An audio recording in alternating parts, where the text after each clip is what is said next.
spent more than 40 hours making this tutu just to prove one point about our nation's healthcare policy.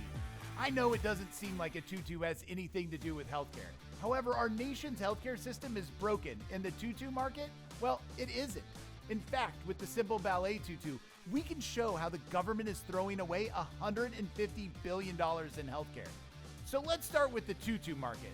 For supplies to make my tutu, I spent just over $200. Now, I already had a sewing machine and all of the other tools that it takes to make a tutu. But suffice it to say that making a tutu is expensive for a boutique, independent maker. With a little time and effort though, you end up with something beautiful for the stage. There are other tutu makers that aren't independent, that churn out tutus. They have bigger machines, they have more machines, more employees, bigger spaces, more supplies to purchase, and more headaches to deal with. But because the tutu market isn't broken, their tutus are more affordable. Their supplies are cheaper. They will make more tutus on their machines than I could ever make. They buy net for thousands of tutus versus several. So here are the tutus. Both cost just over $200 to me, but one also cost me 40 hours of my time. They both have 10 layers. They both have hoops. They both have bodices, and they will both look great on stage.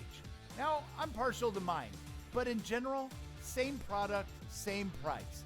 Now, if these tutus were being sold in a government-run tutu market like our healthcare system, the government would say that the large tutu manufacturer has more overhead, has more things to upkeep, has more supplies, and therefore, they should be able to charge more. That just isn't how real markets work. Scale makes products cheaper to supply, not more expensive. Currently, our government pays hospitals as much as 700% more for the same service as they would pay an independent physician, despite the fact that hospitals are bigger, more efficient, and fully scaled.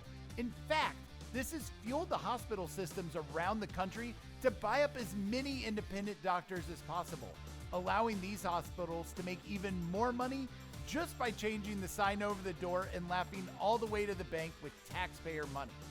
Our healthcare system is broken, and there are lots of different solutions on the table to fix it.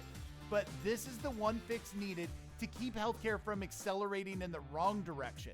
Passing a bill that creates site neutrality stops the government incentive for monopolization of healthcare. Congress needs to fix this. Then we can debate how healthcare should be changed going forward.